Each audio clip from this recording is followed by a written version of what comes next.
Boa noite para você de casa. O News está chegando. Com casos recentes de vandalismo, a gente mostra quais são as penalidades para quem faz pichação em espaços públicos. O outono começa com chuva intensa que provocou danos e alagamentos em Patos de Minas. E a gente vai mostrar também. Com previsão de laninha e queda nas temperaturas, o que esperar da nova estação? Carreta que transportava toneladas de bolachas tomba na BR-365 em Patos de Minas. Polícia Civil investiga tentativa de homicídio cometida no bairro Jardim Esperança. Com milhares de casos registrados, Patos de Minas promove no sábado o dia D de combate à dengue. Procon entra com ação para impedir limite de saques para aposentados em bancos. Tem reclamação sobre demora da Copasa para religamento de água. Moradores do meio rural pedem providências para a precariedade de estrada que liga Major Porto a Quintinos. Falta de visibilidade em cruzamento gera riscos de acidentes no bairro Nossa Senhora das Graças. Usuários de hospital particular reclamam de goteiras e alagamento em alas de internação. Está começando o NTV News.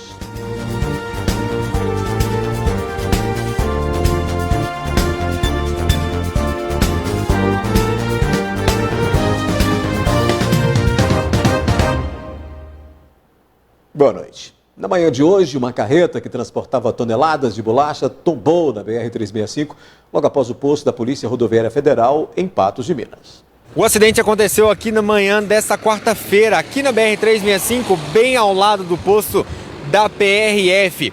O caminhão estava seguindo aqui da sentido Patrocínio a Patos de Minas. Quando ele desceu a serra e foi chegando próximo, aqui é uma região que tem uns quebra-molas devido à PRF, um carro estava na sua frente e o caminhoneiro então tentou parar o caminhão, né, já que ele se assustou com esse carro que estava na frente e jogou o caminhão para a direita. Quando ele foi golpear o caminhão para voltar de novo, acabou deparando ali com outro caminhão que estava vindo em sentido contrário, sentido Patrocínio. Momento então que ele não conseguiu mais segurar a carreta acabou tombando e fechando toda a pista aqui na manhã dessa quarta-feira, aqui em Patos de Minas. Faltou freio no caminhão, né? Faltou freio no caminhão para não bater na traseira do outro, sair na lado esquerdo. Aí vinha outro caminhão de frente, tentei segurar, não consegui, saí no acostamento, tomou. Saí no acostamento, aí já não foi eu que joguei, né? O caminhão saiu mesmo, quando eu pisei no freio ele não obedeceu e foi.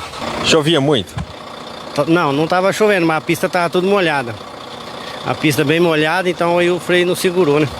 Devido a esse acidente, a carga ficou toda espalhada, né? A gente observa que é uma carga aí de biscoitos, né? De uma marca de biscoito, e a carga então ficou toda espalhada aqui pela pista da BR-365, o biscoito. Essa aqui a gente consegue observar as caixas.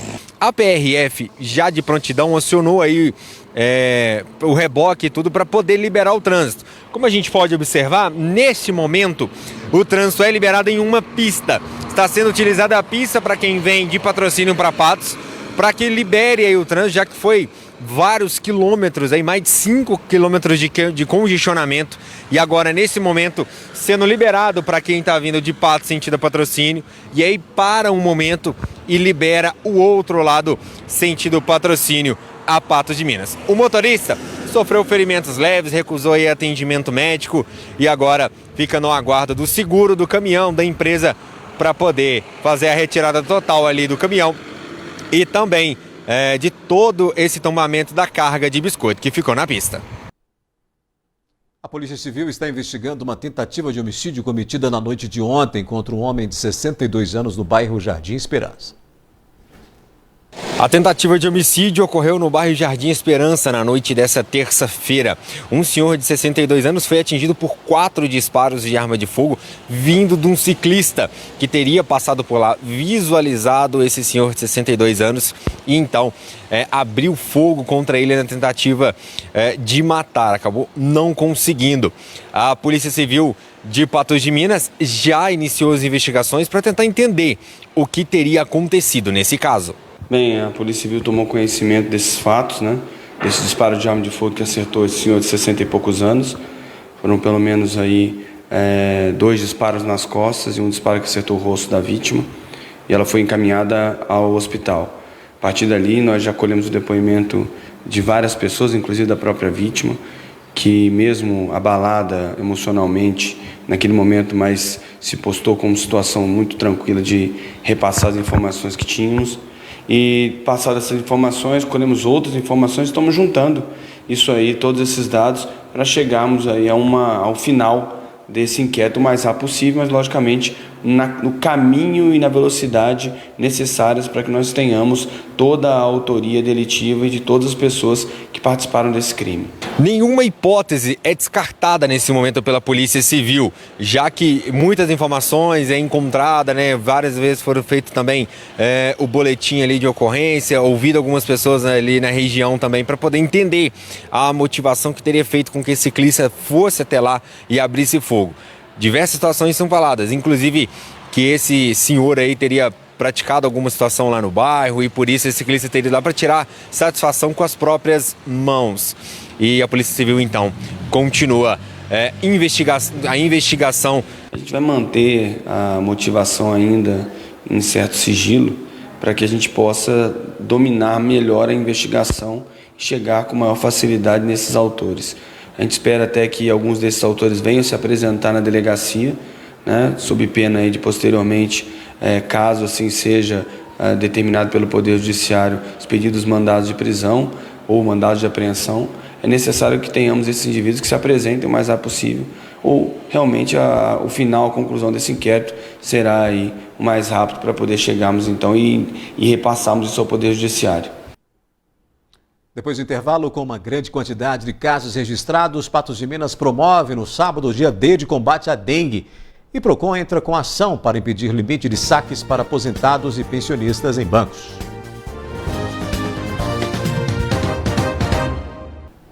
Com uma grande quantidade de casos registrados e uma morte confirmada, o dia D de combate à dengue em Patos de Minas acontecerá no próximo sábado. Desde o início de 2024, mais de 6.000 casos de dengue já foram notificados no município. Diante do cenário, mais um mutirão será promovido pela Prefeitura de Patos de Minas. É uma segunda mobilização que fazemos no município, né? Referência aí à campanha Minas Unida contra o Aedes. A gente sabe, né, que o mosquito Aedes aegypti é o transmissor da dengue, zika e chikungunya. Tem causado aí uma epidemia relevante no nosso município. Serão 4 equipes para realizar esse mutirão de limpeza em 4 bairros na cidade. Nós vamos fazer mutirões de recolhimento de inservíveis nos bairros Alto da Serra, Jardim Esperança, Bela Vista e Coração Eucarístico.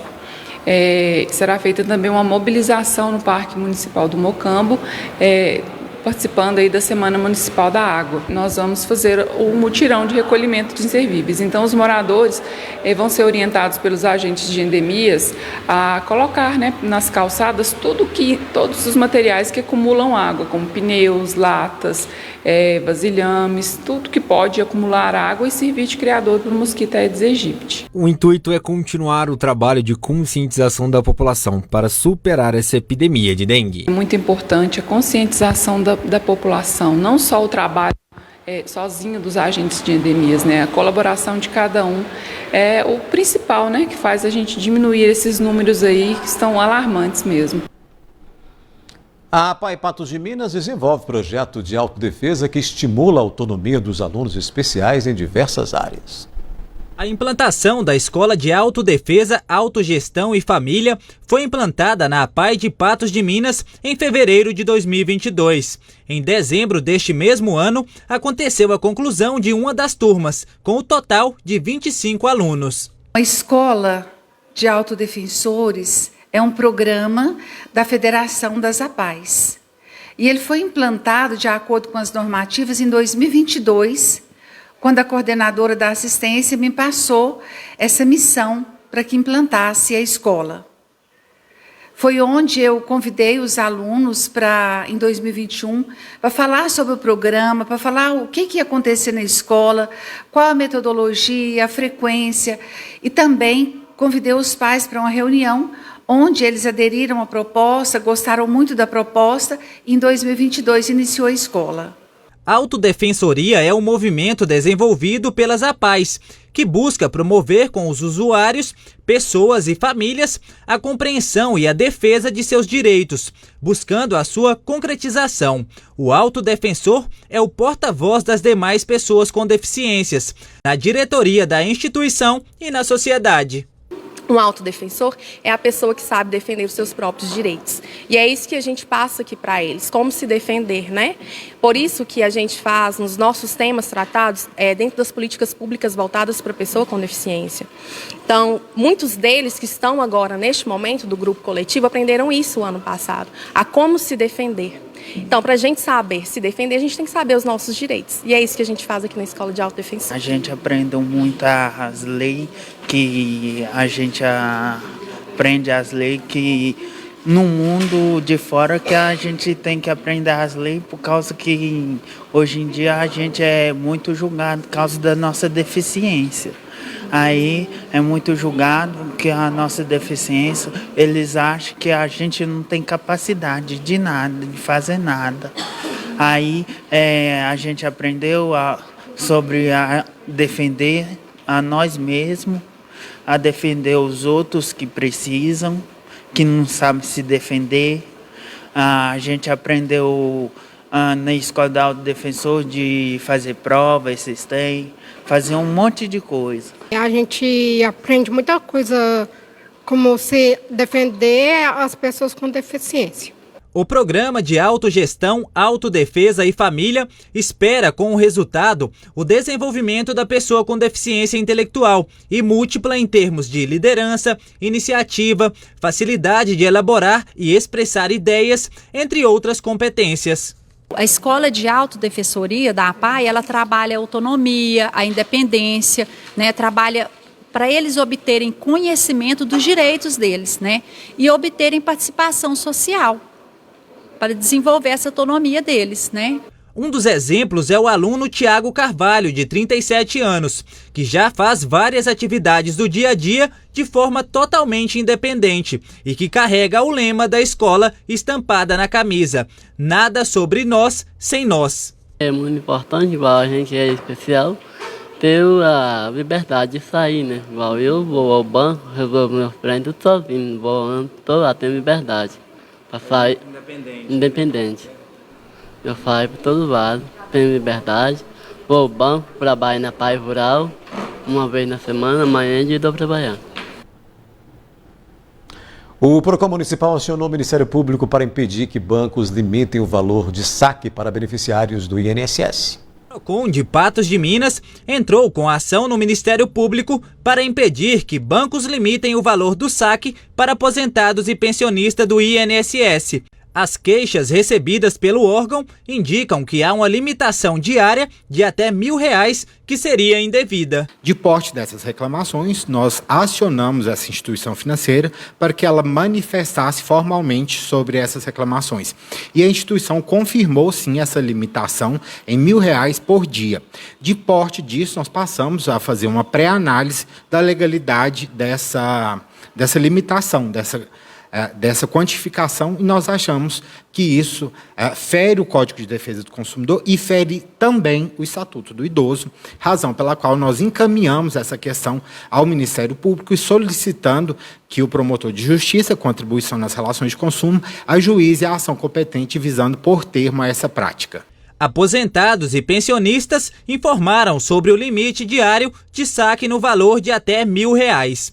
O Banco Mercantil é o responsável pelo pagamento aos aposentados e pensionistas do INSS em Minas Gerais e, consequentemente, em Patos de Minas. O banco alega em nota que adotou a medida para gerar mais segurança aos usuários, do que o coordenador do PROCON em Patos de Minas discorda. Nós sabemos, né, que isso não é uma justificativa. A maioria dos idosos recebe salário mínimo, é um valor baixo, e essa exigência do consumidor voltar na agência por 2 vezes, isso tem um significado por trás disso, né? Esse consumidor que já é vulnerável, que geralmente precisa da ajuda daquela pessoa que possa te ajudar para ir até aos terminais de autoatendimento, ela vai ficar mais tempo na agência.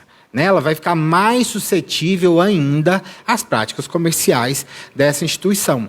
E vale relembrar que é cotidiano, é reiterado aqui no PROCON, as reclamações de empréstimo consignado não reconhecido por esses idosos, né? Que são feitos ali na boca do caixa. Então, aos nossos olhos, não existe, é desarrazoável essa exigência de um consumidor voltar no banco por mais de uma vez para ter acesso a um salário mínimo. Não justifica isso. O jornalismo da NTV enviou o pedido de resposta ao Ministério Público, mas ainda não obteve resposta. O coordenador do PROCON, Rafael Godinho, explica quais os próximos passos referente à ação. Toda aquela pessoa que se sente lesada pode procurar o PROCON, nós vamos formalizar isso para endossar ainda mais o nosso pedido junto à Promotoria de Justiça, a quem nós confiamos a resolução pacífica dessa questão com a agilidade possível. A seguir tem a previsão do tempo. O outono começa com chuva intensa que provocou danos e alagamentos em Patos de Minas. Com previsão de laninha e queda nas temperaturas, o que esperar da nova estação?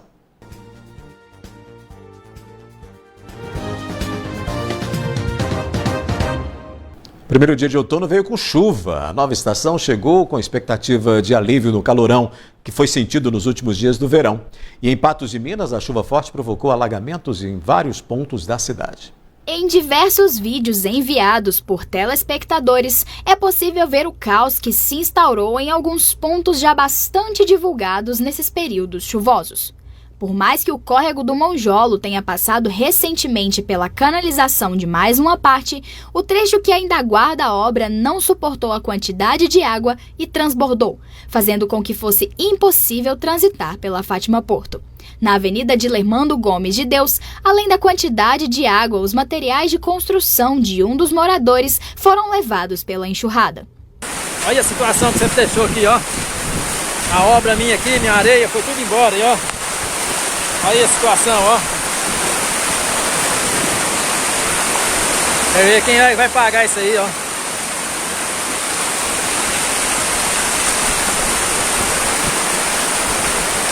11 dias de serviço. Na Rua Ana de Oliveira, onde os alagamentos são comuns há anos, a situação foi a mesma. Muita enxurrada e pontos inacessíveis por causa da quantidade de água. Próximo à rodoviária, na Rua do Acre, o nível estava tão alto que um dos motoristas que tentou passar por lá acabou tendo seu motor fundido. Os moradores de lá relatam que a situação é recorrente. Eu já entrei em contato com várias autoridades, a gente já procurou prefeitos de todas as gestões passadas e nada foi resolvido, porque é um problema antigo. A gente tem uma boca de lobo aqui na porta que ela não suporta a vazagem da água e a gente vem pedindo e nada tem sido feito. Então, o que acontece? São vários os transtornos que a gente tem sofrido aqui com isso. Nós temos uma empresa aqui na porta que precisa de acesso, né, aos nossos clientes, não tem como chegar. São carros que ficam parados aqui no meio, inclusive agora até pouco tem um carro da prefeitura. O dono de um hotel que fica localizado na Rua Alagoas, próximo à rodoviária, compartilhou imagens das suas câmeras de segurança, onde é possível ver o estado do local. Além do alagamento, é possível notar uma grande quantidade de lixo sendo levado e pessoas passando por situação de risco a transitar por lá. Tanto hoje quanto ontem na chuva, que teve por volta de 16 horas ontem e hoje por volta de 8h30, a rua fica alagada, né? Fica impossibilitada de clientes chegarem aqui no hotel e também fica impossibilitada dos carros passarem na rua, né? E inclusive fica até entrando água aqui dentro do hotel, também no vizinho ali fica entrando água também, sabe? A gente tem que improvisar, né? A gente tem aqui algumas barreiras que a gente constrói aqui de metal mesmo, com borracha, né? Que a gente coloca na porta para evitar de entrar água dentro do estabelecimento, mas ela só ameniza, né? A água continua entrando, mas pelo menos evita de entrar grande quantidade de uma vez só. A gente tem um bueiro logo na esquina aqui na frente e esse bueiro não comporta a quantidade de água que a rua escoa, né? Então a água que chega aqui da rua, ela vem de vários lugares aqui, inclusive próximo ao ABC, onde tem várias mecânicas ali, que traz óleo, lixo de lá e se acumula tudo aqui e o bueiro não comporta a quantidade de água. As duas chuvas dos últimos dias registraram 21 e 17 milímetros, respectivamente. Já o temporal de hoje registrou 27 milímetros até a metade da manhã. A Defesa Civil continua emitindo alertas de possíveis temporais para os próximos dias. É importante se proteger e evitar locais que possam estar alagados.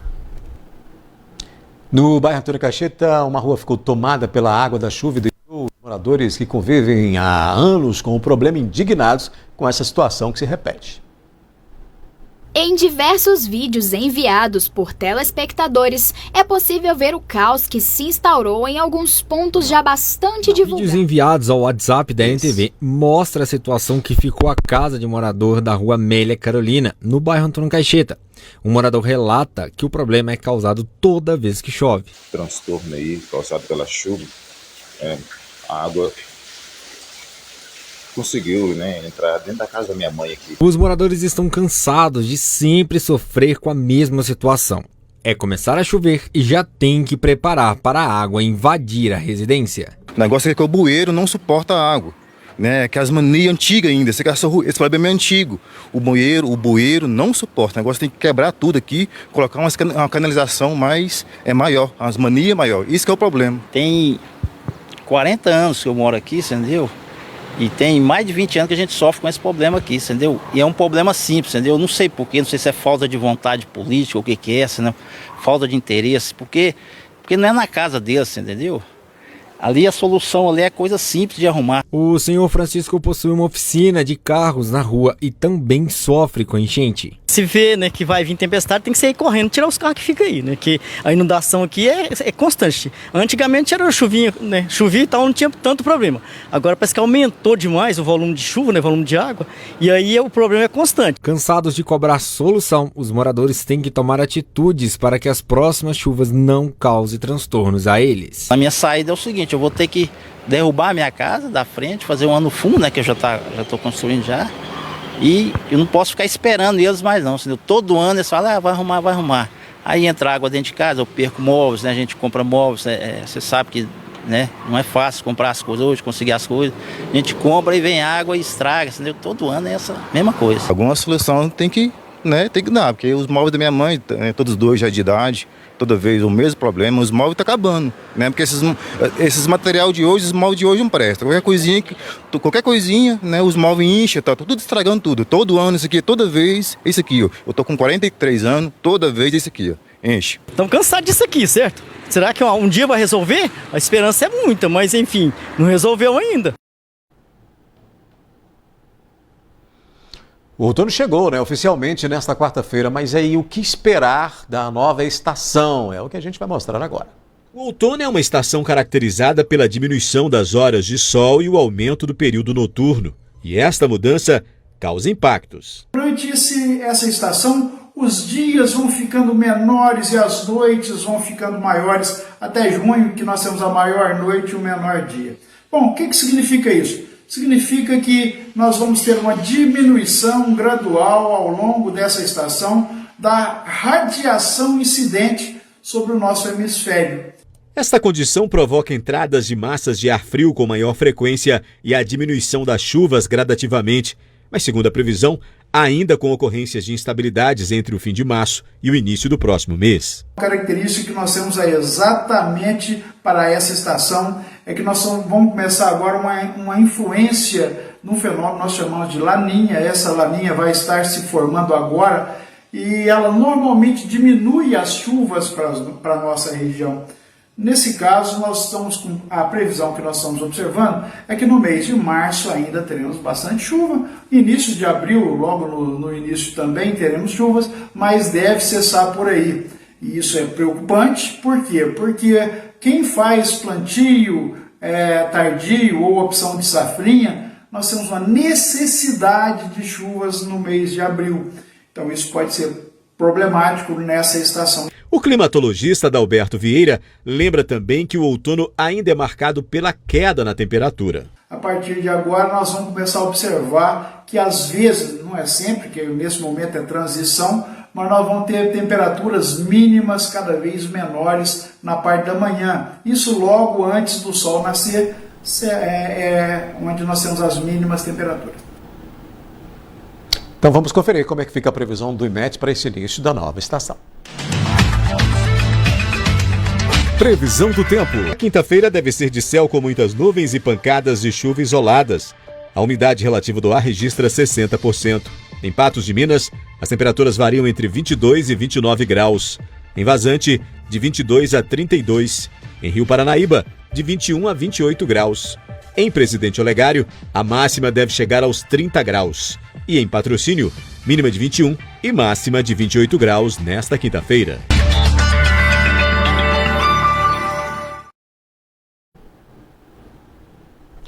Em instantes tem reclamação sobre demora da Copasa para regamento de água. Falta de visibilidade em cruzamento gera riscos de acidentes no bairro Nossa Senhora das Graças. E ainda, moradores do meio rural pedem providências para a precariedade da estrada que liga Major Porto a Quintinos. Cansada de esperar, uma moradora do bairro Jardim Esperança está reclamando da demora da Copasa para religar o fornecimento de água em sua residência. A Copasa pediu para que o cavalete de sua casa fosse passado para o lado de fora, mas após a obra, a moradora espera mais de um mês para que a empresa ligue a água novamente. Ele já passou o cavalete para fora e eles marcam de vir, hoje, amanhã já vai fazer um mês que eles falaram que vinha para... E ela espera eles e eles não aparecem. Ela já tentou entrar em contato por diversas vezes, abriu protocolos na empresa, mas nada foi feito até o momento. Para poder quebrar aqui, ó, só esse pedacinho aqui desse cimento branco, é para eles quebrar, para ligar a água dela, para pôr o hidrômetro para medir o relógio da água. E o cano rebentou lá dentro e está indo água demais para dentro, para o meu quintal. E ela está incomodada, porque quando escorre a água lá para o meu quintal é trem demais. E fica mais uma vez o pedido para que a situação seja resolvida. O pedido é que a Copasa apareça aqui e venha resolver esse problema logo, que depende deles agora. O que dependia do marido dela fazer, já fez. Foi passar o hidrômetro para fora, o cavalete para fora. A Copasa informou que a ligação de água será executada até o dia 4 de abril. Segundo a companhia, equipes técnicas estiveram no endereço pela primeira vez no dia 12 de março, quando uma vistoria foi solicitada. E na ocasião, foram constatadas irregularidades e o cliente foi orientado sobre como proceder para realizar as adequações que são necessárias. Uma nova demanda foi registrada no sistema da companhia na última segunda-feira, a qual foi atendida nesta quarta-feira pela empresa. Durante a nova vistoria, os técnicos constataram que as adequações realizadas atendem às especificações necessárias para a ligação. Então, segundo a companhia, isso deverá ser executado até o dia 4. Quem precisa transitar pela LMG 743 no trecho entre Quintinos e Major Porto reclama das péssimas condições da estrada. Sem manutenção, o mato também avança pela via e encobre até as placas de sinalização.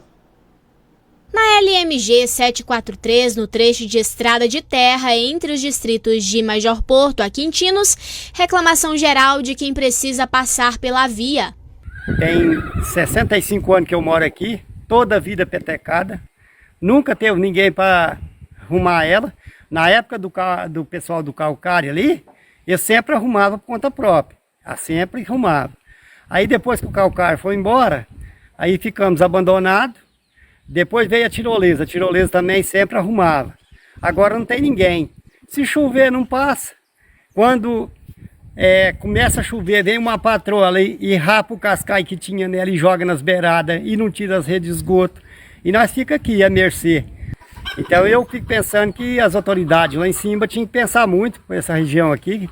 Tem muitos anos que chora com as estradas boas aqui. Mas até hoje eu não vi ninguém arrumar essa estrada aqui não, só petecar. Tá terrível, né? Nós estamos na esperança desse asfaltamento que está prometido agora, né? E promessa é dívida, né? Estamos aguardando e vamos ver se acreditar que vai sair mesmo agora a ligação de Major Porto a Quintinos, né? Esse asfalto, né? Tá muito ruim a estrada, péssima mesmo. Além das condições precárias da estrada, falta manutenção para a poda do mato que já invade a rodovia. Nem as placas de sinalização você não vê mais na beira da rodovia. Olha, aqui nós estamos no KM de número 42. Ela está aí no meio do matagal, né? Sobre isso, a assessoria de comunicação do DR disse que está apurando a respeito da situação da LMG 743 e que enviará resposta ao jornalismo da NTV nesta quinta-feira. No bairro Nossa Senhora das Graças, a falta de visibilidade em um cruzamento com a rua Gabriel Pereira tem causado riscos com trânsito e acidentes com trânsito. A situação do cruzamento das ruas Gabriel Pereira com a rua Rasmo Rocha, no bairro Nossa Senhora das Graças, em Patos de Minas, está preocupando os moradores e motoristas da região. A travessia é uma área bastante movimentada, entretanto, apresenta algumas problemáticas na questão de visibilidade e sinalização para trafegar no local.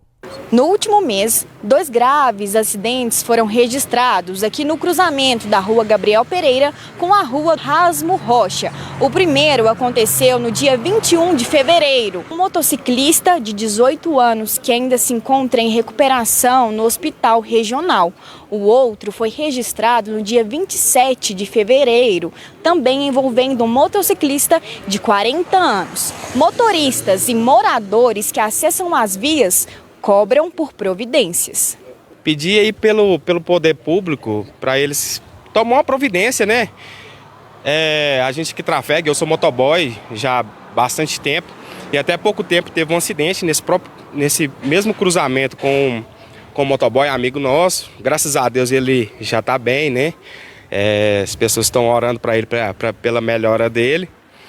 Mas assim, vira e mexe, tem um esbarrãozinho, tem alguma coisa. Dona Vânia já mora na região há cerca de 11 anos e infelizmente já presenciou vários acidentes no cruzamento. Numa semana foi 2 vezes, né? Foi na quarta-feira e foi na sexta-feira, né? Foi 2 acidentes muito terríveis e a gente tem que fazer com que melhora, né, menina, porque desse jeito não pode continuar. Os moradores dizem que sempre há carros estacionados na esquina da rua Gabriel Pereira. Isso prejudica a visibilidade dos motoristas que vêm pela rua Rasmo Rocha, que correm o risco de colidir com outros veículos quando precisam avançar no cruzamento para conseguir enxergar. Eu passo aqui todo dia. Então, assim, para a gente atravessar essa rua, geralmente está cheio de carro, estacionado um lado do outro. A gente tem que ir quase no meio da rua da Gabriel Pereira para ter visibilidade de quem está descendo, entendeu? O motoboy chegou a procurar a ouvidoria do município para relatar as situações, mas até o momento ele não obteve nenhuma resposta concreta e ele espera que alguma medida seja tomada para o bem de toda a população. Eu me senti no direito de estar fazendo essa reivindicação, já que eu já fiz um pedido, né, na prefeitura para o pessoal dar uma atenção para esse cruzamento, colocar uma travessia elevada, um quebra-molas e placas de sinalizações, porque o que realmente atrapalha nesse cruzamento são os carros parados nas esquinas, né? A visibilidade é bem pouca para quem está descendo e subindo a Rasmo Rocha. Então, mediante isso aí, eu venho aqui reivindicar e pedir para o poder público, a prefeitura, ou quem seja, já que a gente já fez o pedido na secretaria, pedir para que eles tenham uma boa vontade e que façam essa ação, né, de vir cá, olhar que realmente precisa da sinalização. Pois é, até o final da tarde de hoje, a prefeitura ainda não tinha respondido aos nossos questionamentos sobre as reclamações. Daqui a pouco, com casos recentes de vandalismo, quais são as penalidades para quem faz pichação em espaços públicos? E usuários de hospital particular reclamam de goteiras e alagamento em alas de internação.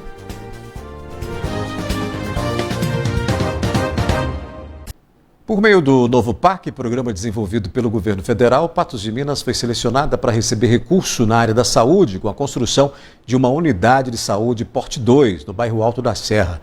O investimento federal será de mais de R$ 2.435.000. De acordo com a prefeitura, outras 2 unidades de saúde serão construídas com recurso do Estado e do município nos bairros Planalto e Morada da Serra. A primeira com valor estimado em mais de R$ 2.300.000 e a segunda em mais de R$ 2.500.000.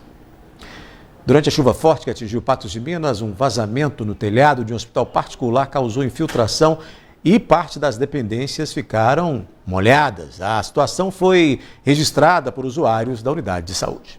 As imagens feitas por usuários do Hospital Veracruz de Patos de Minas mostram a situação das instalações de alguns quartos do hospital.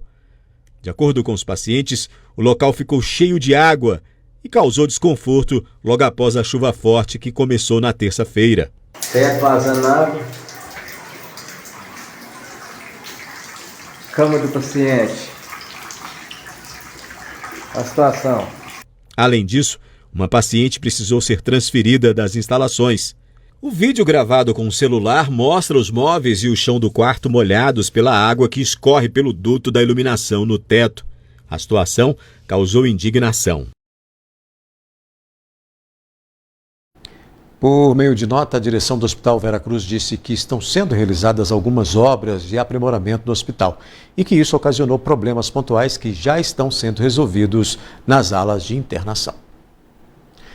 Nas últimas semanas, pelo menos 2 registros de vandalismos com pichação em espaços públicos foram registrados em Patos de Minas. As penalidades para esse tipo de crime podem chegar a 1 ano de detenção, além de multa.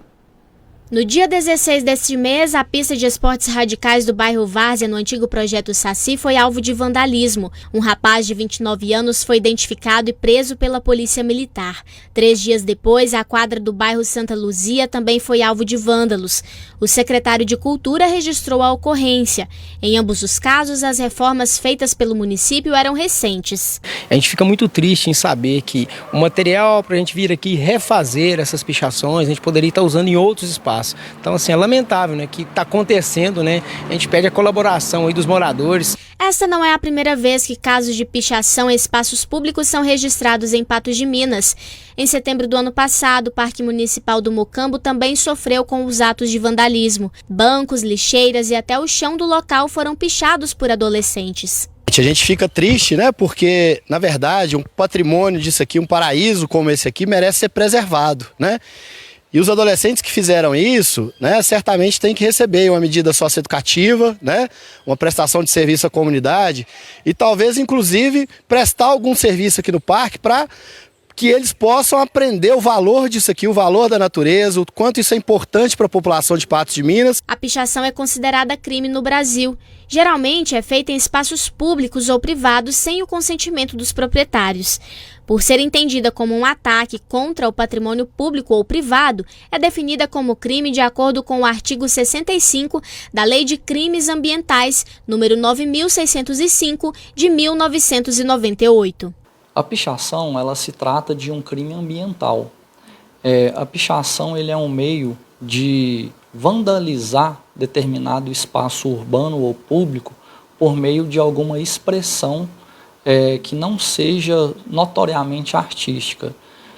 Eles se diferenciam, a pichação e o grafite, na questão de consentimento daquele morador ou órgão público com a expressão que você vai providenciar naquele determinado imóvel. Em 2022, o morador foi flagrado por câmeras de segurança pichando o muro de uma residência.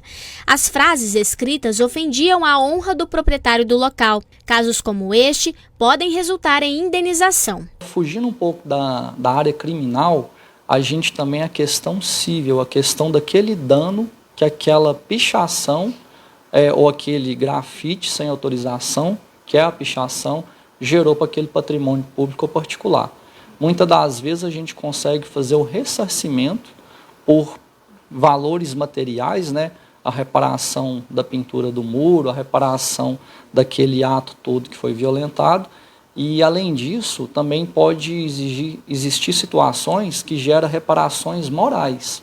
Por exemplo, a pichação ela pode ofender a honra de determinado morador. Pode ser um ato ignóbil, pode ser um ato ofensivo para ofender aquela moradia. Alguma indiferença pessoal no ato de pichar com aquele morador ou até mesmo com o gestor público. O crime de pichação pode resultar também em detenção de até 1 ano e multa.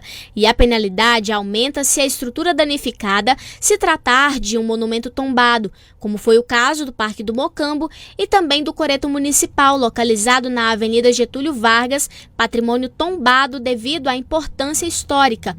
O último registro de pichação no local foi em março de 2023. A legislação ela prevê, quando é urbano, imóvel urbano, é uma detenção e uma multa, que ela vai de 3 meses a 1 ano, e se for em imóvel público, tal como uma praça, tal como uma pista de skate, que é muito comum, ela varia de 6 meses a 1 ano, existe uma majoração. Vale reforçar que o grafite, que é considerado arte por enaltecer a cultura local, pode ser visto em alguns pontos da cidade e há inclusive canais oficiais nos quais o artista pode solicitar espaço para o grafite. Os artistas que desejam grafitar em espaços públicos devem cadastrar o pedido no Aprova Digital, informando o local que deseja ilustrar e anexando o projeto do desenho.